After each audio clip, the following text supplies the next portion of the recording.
The outside gone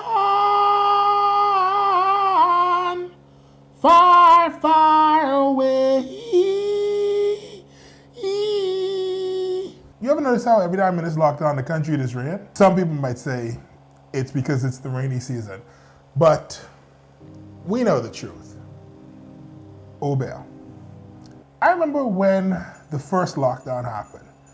All the traffic and lines to get into the grocery stores, it kind of felt like bad Christmas with all of the shopping and anxiety, but there were no presents. Fast forward, and now it seems we moved from bad Christmas to bad New Year's Day. Like when you're waiting for the junk new results, but instead of figuring out which group has stolen the parade from Roots this year, hashtag they rob us, hashtag we had the best music, y'all just deaf, hashtag y'all recycle, y'all need costume. This year, we're waiting for the numbers to see which island we could blame for this nationwide shutdown. In third position, with a total of 17 confirmed cases, Bimini. And in second position, with 114 confirmed cases, New Providence. And the winner of the bad junk crew with 155 confirmed cases, under the team, I work in the shipyard and eat mayonnaise on my conch salad, Grand Bahama.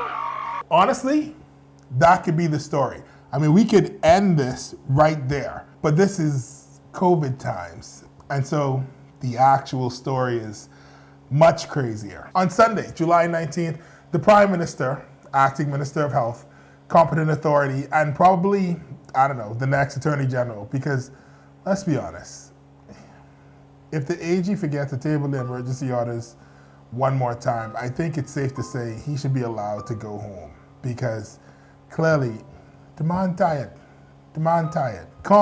decided to announce who was finally going to be the Minister of Health, replacing Dr. Dwayne Sands. I am pleased to announce that the Honorable Renwood Wells will be sworn in tomorrow as the new Minister of Health. If Renwood could save his political career, then I guess, he could do anything except get fired, apparently. Like the Prime Minister says, Minister Wells gets things done. Like that time when he signed the paper. He's a busy man. He has been in more political parties than cable has English-speaking channels. The man is in a new political party every election and has left nothing but dust in his path. So, honestly, I guess in that way, he's a national hero. We are never going to get Renwood Wells out of our political system. He's like chicken pox. First it used to bother you, and then you learn to live with it. And you just hope later on you don't hear anything about shingles. If he handles this with the same expertise with which he has handled the unified bus system, then we don't have to worry about COVID, because it will be trapped inside a bureaucratic limbo that doesn't see any progress or results in the real world. So a lot of people are saying you don't have to be a doctor to be the Minister of Health. And while that is true, it probably helps to have a firm grasp or at least some level of familiarity with the ministry to best serve the needs. At this rate, if we're just grabbing people off the street, I'm expecting a phone call any day now to say that I'm the Minister of State for Finance, because I too am a doer. And while there are persons who have more expertise with money, I can do. Renwood Wells is now Minister of Health. Dion Folks is Minister of Transport and Local Government. Travis Robinson is in the Ministry of Tourism, and we are confused. Travis Robinson is back in the Ministry of Tourism, just in time for the busy season. Because all the global travel back and forth, we really need all hands on deck because of the Chicago Convention, since apparently you can just throw that in the middle of a conversation as an answer for anything. Did I kill him? I just like to say Chicago Convention. Well, now we have to let him go. So at the same press conference, it was announced that Grand Bahama was getting a curfew. But of course, a 7 p.m. to 5 a.m. curfew can't stop nothing in Freeport. The party don't start till 2 and 3 a.m. in the morning anyway. The main artist ain't going on stage till 5 a.m. Spoiler alert, they actually locked Freeport down.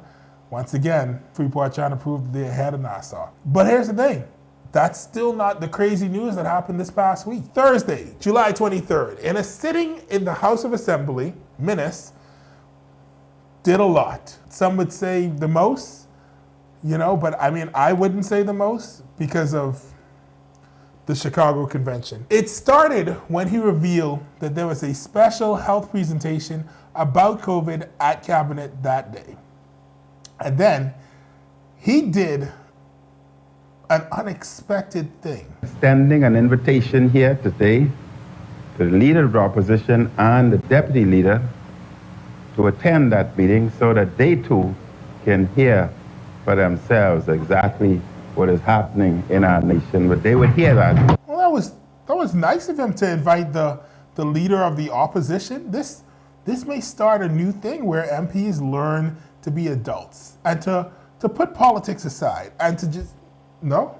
The leader of the opposition has pandered repeatedly during the COVID-19 pandemic. He has been wrong over and over again. It is amazing, Mr. Speaker, that he never seems to get tired of getting it wrong. Many Bahamians have told me that they are relieved that he is not Prime Minister during this time. And I once again repeat, he would have been a terrible disaster during this pandemic. Oh, that is it. Remind me to never let minister speak at my only 5 people allowed wedding. Because clearly, one second he'll be telling you of a nice suit, and the next second he'll be saying something like, sometimes a big foot is just a big foot. I just let you know before the honeymoon. That's not the crazy thing. No.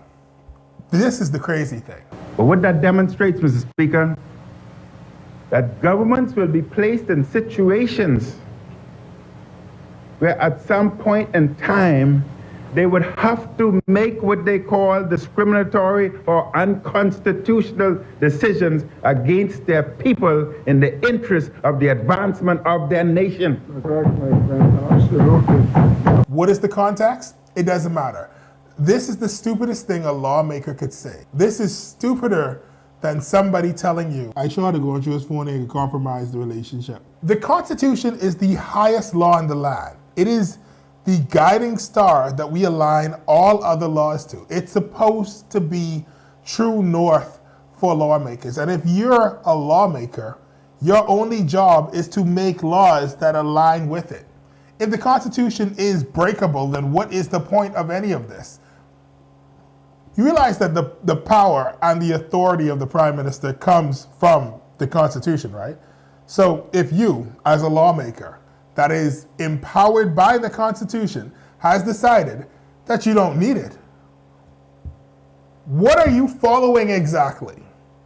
Yeah, kidnapping, murder, the ability to speak freely, these are all in the Constitution and addressed by it. So, I mean, are we to just disregard them too if we feel it is for the greater good? And exactly who chooses what is the greater good? See, this is a slack language, and it cannot and should not and will not be tolerated. So you think Brave would make a better Prime Minister? Whoa, it is possible for two things to be true at the same time. Anyway, even if it were a slip of the tongue, it is incredibly dangerous. The fact that it even crossed his mind is a problem. It makes me feel now that I have to double check every single thing that they are saying to make sure that they're not using their own personal prejudices against some Bahamians. It's making me question things. Does the Chicago Convention prevent us from stopping planes from landing in our country? Well, according to Article 6, not if it's a scheduled flight, which, if you recall, commercial airlines are scheduled. So, even are lockdowns completely necessary? I feel like lockdowns are a stopgap measure. They are not the solution. They are to get us to the solution. Lockdowns help us get our numbers back down. And once they are down, I feel like everyone needs to wear a mask if they're leaving their house, wash their hands constantly, and maybe no indoor anything. Just like stay away from other human beings. Honestly, at this point, I am ready for curbside food stores, restaurant, movie theaters, churches, curbside insurance agents. We have to figure a way to move forward, but stay safe. So I can say no to the unconstitutional foolishness that the Prime Minister and his Junkanoo posse were cheering about. But I can still think that we need to wash our hands constantly. What about Kumalafe? Chicago Convention? Is a 2-week lockdown really that bad? Because by my estimation, the drive-thru at Wendy's and the government quarantine is about the same amount of time. Why?